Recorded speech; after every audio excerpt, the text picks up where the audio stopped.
우리 인사하실까요? 옆 사람 샬롬 평안하십시오. 네, 네 평안하십시오. 네, 이 시간 함께 나누실 말씀은요 사사기 13장 1절 말씀입니다. 같이 읽겠습니다. 사사기 13장 1절 말씀.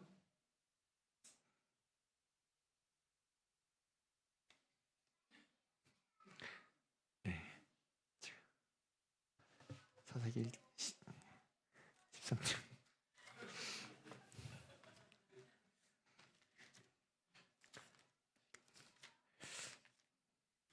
사사기 13장 1절 말씀 제가 읽겠습니다. 사사기 13장 1절 말씀 나왔습니까? 네, 같이 읽겠습니다. 이스라엘 자손이 다시 여호와의 목전에 악을 행하였으므로 여호와께서 그들을 30년 동안 블레셋 사람의 손에 넘겨 주시니라. 아멘. 기도하시겠습니다. 사랑과 은혜가 충만하신 하나님 아버지, 이 금요일 늦은 저녁에 주님 기도할 수 있는 장소와 시간 허락해 주심에 감사합니다. 분주한 마음, 힘든 마음, 여러 마음이 있지만 그럼에도 불구하고 주님 이 시간 주님 앞에 나왔사오니 주님 저희 가운데 함께하여 주시옵시고 만나 주시옵시고 부어 주시옵시고 힘 주시옵시고 능력 주시옵소서. 이 시간 1000번째와 감사의 물로 드린 손길이 싸우니 주님 흠양하여 주시옵시고 그 기도 제목 하나님 이루어 주시옵소서. 모든 것 주님께 의탁하며 감사드리며 예수님의 이름으로 기도드립나이다. 아멘. 네. 제가 패션에 대해서는 잘 모릅니다. 그래서 제가 입고 다니는 거 보시면 알겠지만 그냥 입고 다닙니다. 있으면 입고 손에 잡히는 대로 그냥 입고 나옵니다. 네. 무난한 걸 입고 다니죠. 그래서 가끔 아내가 물어봐요. 이 옷 잘 어울려? 별로야? 그러면은 저희 딸이 그럽니다. 그러면 괜찮은 거야. 제가 별로라 그러면 괜찮은 거라고 이렇게 얘기를 하더라고요. 예, 그 정도로 패션에 대해서 꽝입니다. 하지만 이 패션이 보니까 잘 모르지만 돌고 도는 것 같아요. 옛날에 입었던 옷들이 또 유행하기도 하고 또 지금 유행했던 것들이 다시 돌고 돌아서 뭐 저희 고등학교 때는 통이 큰 바지를 좋아했었거든요. 근데 요즘 애들은 뭐 스키니라고 해갖고 딱 달라붙는 바지를 입고 다니더니 또 다시 큰 바지가 또 유행했다가 뭐 이렇게 돌고 돌더라고요. 네, 그렇게 해서 돌고 도는 것 같습니다. 다 이렇게 패턴이 있는 것 같아요. 다. 그리고 또 우리 이런 것처럼 우리 신앙생활에도 돌고 도는 패턴이 있습니다. 뭐 다 그런 건 아닙니다. 내 삶이 좀 편하고 안정되고 그러면 어때요? 내 마음대로, 내 뜻대로, 내 편한 대로. 그러다가 갑자기 고난이 닥쳐옵니다. 어려움이 닥쳐와요. 그럼 어떻습니까? 이게 갑자기 무슨 일이지? 그리고 주님 앞으로 나아가 또 부르짖습니다. 기도합니다. 그러면 하나님께서 그것을 해결해 주시던가 해결해 주시지 않더라도 하나님 뜻대로 평안케 하십니다. 그러다가 또 마음이 편안해지면 어떻게 돼요? 또 내 마음대로, 내 뜻대로, 내 생각대로 좀 게을러지기도 하고 그러다가 또 어떻게 돼요? 또 갑자기 내 앞에 문제가 생기면 또 하나님 앞으로 부르짖으러 나옵니다. 뭐 다 그런 건 아니에요. 다 그렇다는 얘기는 아닙니다. 이게 패턴이 다 그렇다는 건 아니지만 제 경우를 봐서 젊었을 때나 이렇게 막 흥청망청 놀다가 하나님이 탁 치시면 기도하러 가야 되구나. 그런 것처럼요. 이 신앙의 성숙을 이루신 분들이라면 물론 어려움이 있던 어려움이 닥치지 않던 간에 항상 계신 곳에서 하나님을 바라보지만 우리가 성숙해져는 가는 상황에서는 항상 이런 패턴이 있지 않는가 생각되는데요. 오늘 우리가 함께 나눴던 사사기의 패턴이 그렇습니다. 사사기의 흐름이 그랬어요. 하나님의 인도하심을 따라 약속을 따라 가나안 땅에 들어가게 되었습니다. 정착하면서 하나님이 이스라엘 구원해 주셨고 인도해 주시고 하나님만 의지하며 바라보고 말씀만 믿고 살아가야 합니다. 하지만 어때요? 가나안 땅에 들어가 보니 너무 다른 거예요. 자기가 살았던 이스라엘 백성이 보기에는 가나안 땅이 너무 좋아 보입니다. 자신이 살았던, 자신이 거주했던 그 환경과는 완전히 달라서 완전 발전된 모습이었던 것이죠. 왜 옛날에 지방에 촌에 사는 사촌이 서울 놀러 오면 그렇잖아요. 지하철이라도 타면 와, 야 이거 한강도 보이고 막 이 2호선 타고 막 순환을 돌면서 봤어? 이게 우리 서울에 있는 지하철이야. 딱 그러면서 자랑도 하고 63 빌딩이라도 데려가면은 야 이런 높은 빌딩이 있어 라면서 감탄을 하지 않죠. 마지막으로 뭐 롯데월드나 자연농원이라도 데려가면 어떻습니까? 서울이 최고구나라고. 예, 그때는 자연농원이었습니다. 마찬가지로요. 우상을 섬기던 가나안 땅 사람들이요 너무나 잘 살고 있습니다. 환경을 보니까 좋고 발전된 삶을 살았어요. 그런데 비해서 이스라엘 사람들은 어땠습니까? 광야에서 살았습니다. 노예로 살았습니다. 떠돌아다녔습니다. 그런데 가나안 땅에 딱 들어가자마자 자기네 사는 것보다 너무 잘 사는 거예요. 비교가 너무 됩니다. 너무 선진국인 거죠. 그래서 그 이유를 묻지 않았을까요? 야, 너희들 왜 이렇게 잘 사냐? 도대체 왜 이렇게 잘 사냐? 왜 이렇게 발전되었는지를. 그럼 이방인들이 뭐라고 얘기할까요? 우리가 믿는 바알, 아세라, 우상들을 들먹이면서 이 신이 우리를 부강하게 했어. 이 신들이 우리를 잘 먹고 잘 살게 했어. 라고 답하지 않을까요? 그래서 그들의 마음이 어때요? 흔들립니다. 그래서 그들이 믿는 우상을 보니까 달라 보입니다. 자신들이 믿는 하나님은 만나 뵙기도 어려워요. 하지만 바알과 아세라 신을 믿던 그 우상을 믿던 사람들은 보여요. 눈에 확 보이기도 하고 집에 이렇게 갖고 와서 모실 수도 있고 화려하게 만들어 놓고, 그러니까 진짜 믿는 것 같아요. 이 신이, 이 우상이 이들을 발전한 것 같아요. 그런 마음에 혹하지 않았겠습니까? 마음에 뺏기겠죠. 확실히 보이고 확실히 믿는 것 같으니까, 눈에 보이고 자신들에 비해 잘 살고 발전된 가나안 사람들이 보니까 그런 것도 같습니다. 근데 이 부분에 보면 우리가 또 생각나게 됩니다. 왜요? 왠지 세상 사람들이 잘 사는 것 같지 않으십니까?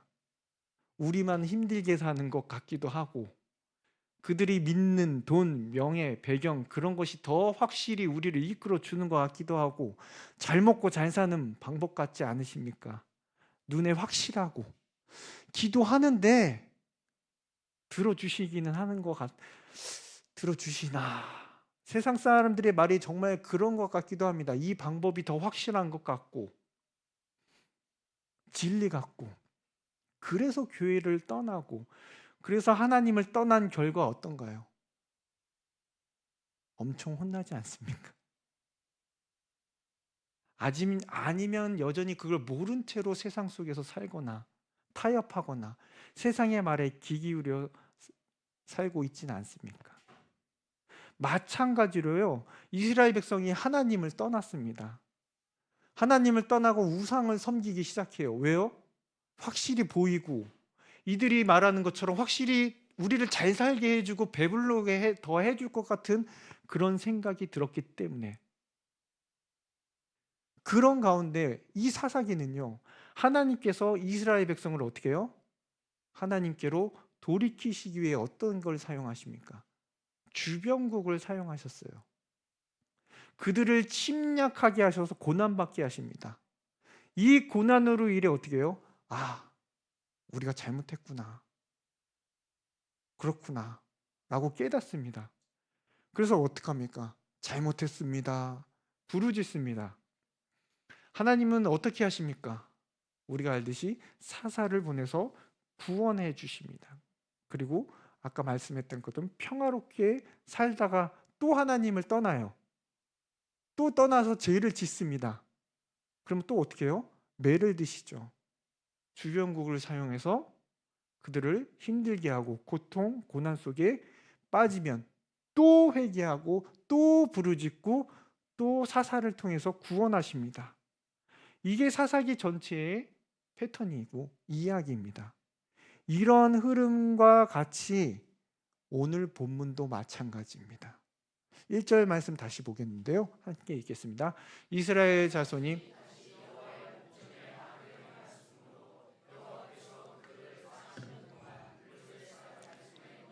주시니라. 이스라엘이 악을 범했습니다. 또 잘못을 했죠. 이번에 하나님께서 블레셋 사람을 사용하십니다. 그런데 보니까 몇 년이에요? 40년. 40년 동안 긴 고난의 터널을 지나갑니다. 어떤 거에 비해서 기냐면요, 원래 하나님께서 이스라엘을 악을 범하면 채찍을 드셔서 다른 나라를 침략을 통해 고난을 받게 하십니다. 그리고 몇 년 또 지나요. 그럼 그들이 회개합니다. 돌이킵니다. 부르짖습니다. 하나님이 건져주시죠. 그리고 또 범죄합니다.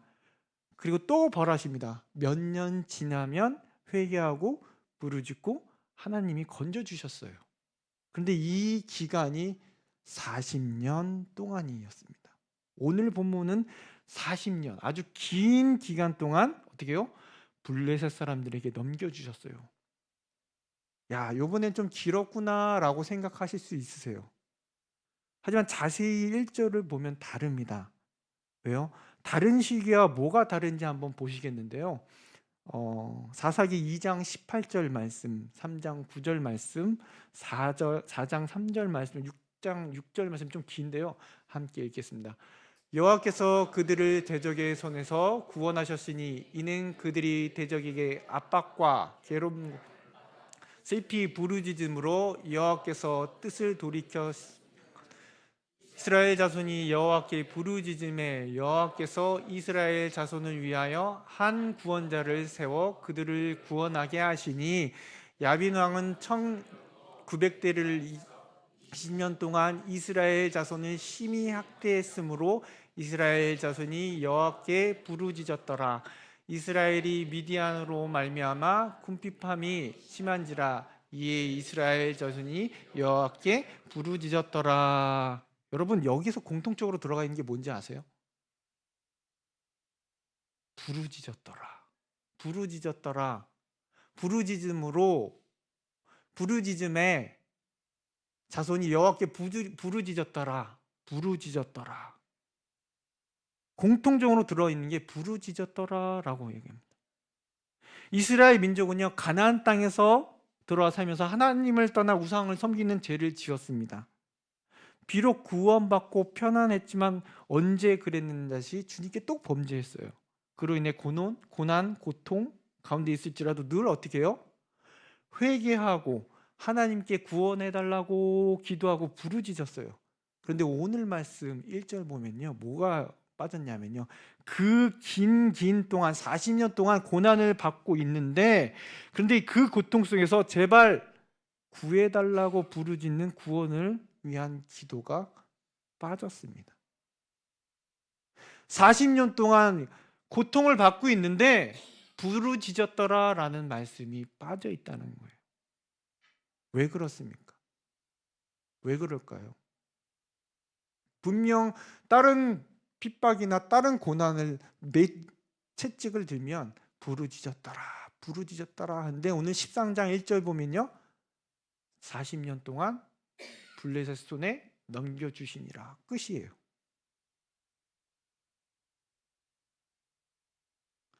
긴 고난을 했지만 지금 이스라엘은 반복되는 습관적인 죄에 어떻게 해요? 익숙해져 있는 거예요. 하도 죄를 지었다 회개했다 반복하니까 어떻습니까? 이제는 이게 죄인지 아닌지 구별을 못하는 거예요. 죄로 인해서 이렇게 긴 40년 동안 고통 속에 있는데도 왜 자신들이 고통을 받고 있는지, 고난이 어디서 오는지 그런 문제의식도 갖지 못하는 그들의 모습이 보이는 거예요. 구해달라는 간구도 못하는 모습에 빠진 겁니다. 그래서 살아는 있는데 죽은 것 같은 모습, 이것이 지금 이스라엘의 영적 상태입니다. 왜 힘들면 부르짖어야 되잖아요. 그래서 이게 당연하다는 그냥 사는 거예요. 왜 이게 죄인지도 모르고 그냥 이런 삶이구나, 분별도 못하고 부르짖을 힘도 없고 내가 뭘 잘못했는지도 모르는 상태. 그러니까 그 상태가 40년을 쭉 갔습니다. 이것이 지금 이스라엘의 영적 상태입니다. 이러한 모습 가운데 본문은 갑자기 생뚱맞게 한 가정을 소개합니다. 2절 말씀인데요. 13장 2절 말씀 같이 읽겠습니다. 소라 땅의 단 지파의 가족 중에 마누아라 이름한 자가 있더라. 그의 아내가 임신하지 못함으로 출산하지 못하더니. 정말 생뚱맞죠?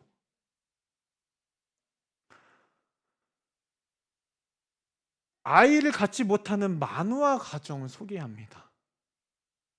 이 당시 문화를 보면 아시겠지만 이미 우리가 사무엘서에서 나온 한나를 통해서 나누었지만 당시 환경적으로 자녀를 낳는 것이 뭐예요? 하나님의 축복의 척도였습니다. 그래서 자녀가 많은 가정은 하나님께 축복을 많이 받았구나. 반대로 자녀가 없는 가정은요, 하나님의 축복을 받지 못한 가정이구나라고 여겼습니다. 그런데 지금 소개하는 마누아 가정은 어떻습니까? 자녀가 출산하지 못하더니.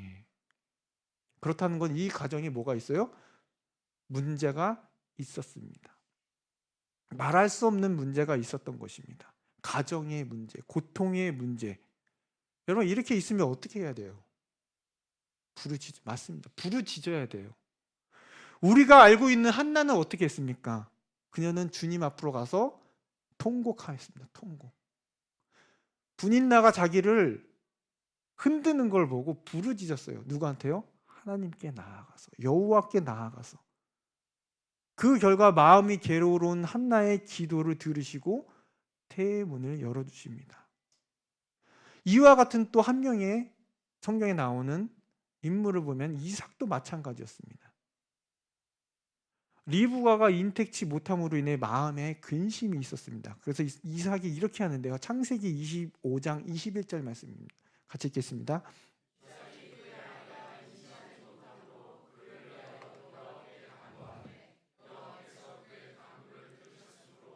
그의 아내 리브가 임신하였더니. 그 이삭도 간구했다고, 자녀가 없으므로 하나님께 부르짖었습니다. 그에 대해 응답하시고 임신하게 하셨습니다. 이 둘의 공통점이 무엇입니까? 가정에 문제가 있었습니다. 그래서 무엇이 문제인지를 알고 그 문제를 가지고 하나님 앞에 나아갔습니다. 그리고 주님께 부르짖습니다. 그로 인해서 응답하시고 그의 가정의 문제를 해결해 주시고 은혜를 베풀어 주신 거예요. 오늘 본문을 보면 이렇습니다. 마누아의 가정에 아이를 갖지 못하였다 라고 말씀을 맺습니다. 앞서 소개했던 이 두 인물과는 다른 모습이에요. 뭐가 다르죠? 문제를 가지고, 그 가정의 문제를 가지고 주님 앞에 부르짖었다라는 모습이 말씀에 나와 있지 않습니다. 이것을 보면요, 마노아의 가정의 영적 문제와 지금 이스라엘이 가지고 있는 영적 문제 비슷하지 않습니까? 이스라엘과 마노아 가정, 이 둘은 자신들의 문제를 해결하기 위해 어떠한 신앙적 노력도 해보지 않고 있다는 거예요. 부르짖지 않다는 거예요. 문제가 있으면 나아가야 되는데 부르짖지 않고 그냥 가만히 있습니다. 이 둘의 모습을 통해 어떠한 상태인지를 우리들에게 알려주고 있습니다. 그런데 이러한 이들에게요, 놀라운 일이 벌어지는데요. 3절 말씀입니다. 같이 읽겠습니다. 여호와의 사자가 그 여인에게 나타나서 그에게 이르시되 보라 내가 본래 임신하지 못함으로 출산하지 못하였으나 이제 임신하여 아들을 낳으리니. 하나님께서 마누아 가정에 나타나서 아들 삼손을 주실 것을 말씀하시고, 뒤에 나오지만 이스라엘에게 그 아이를 통해서 구원을 주실 것을 약속하십니다. 그 삼손을 통해서.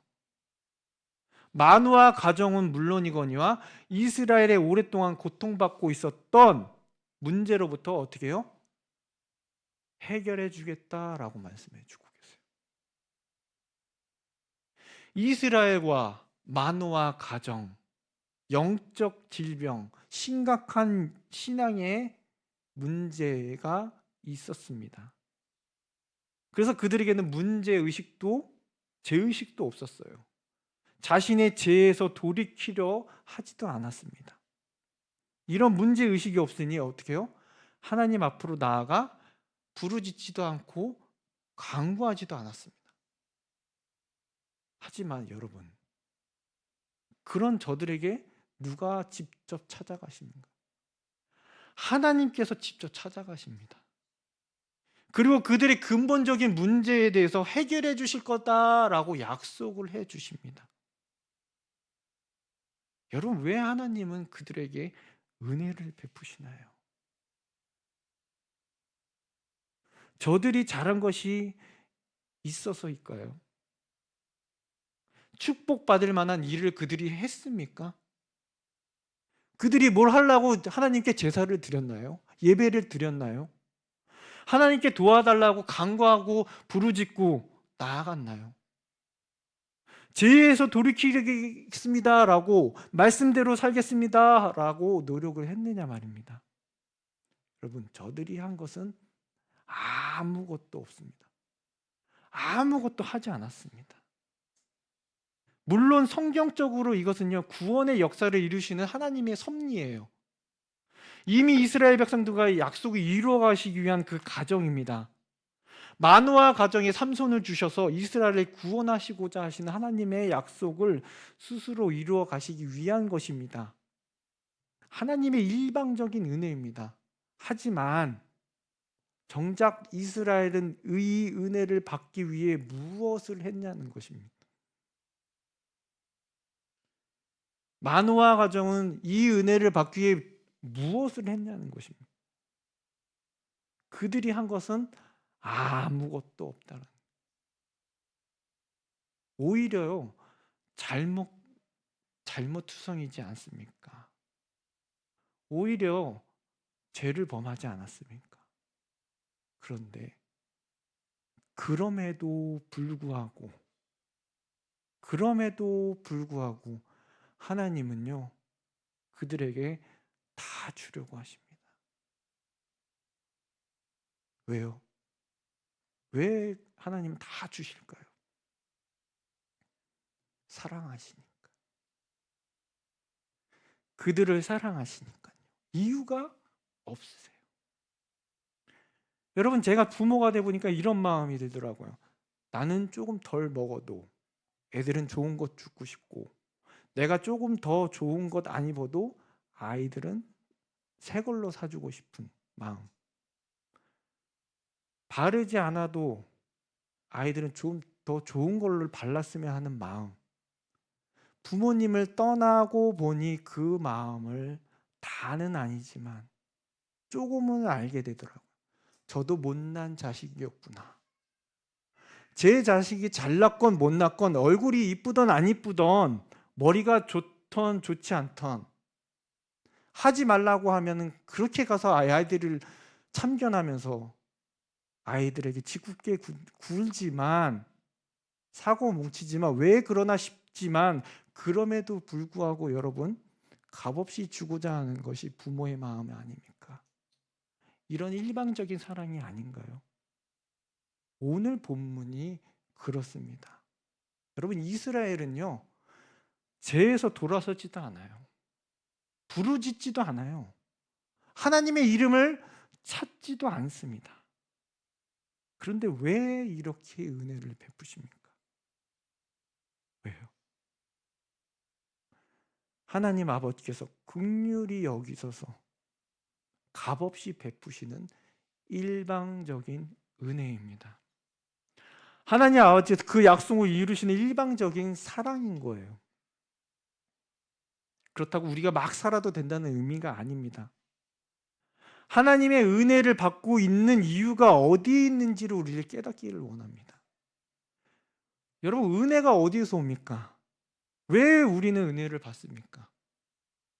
내 머리, 내 재능, 내 의지에 근거하여 받았다고 생각하십니까? 아, 내가 이런 기도를 했거든요.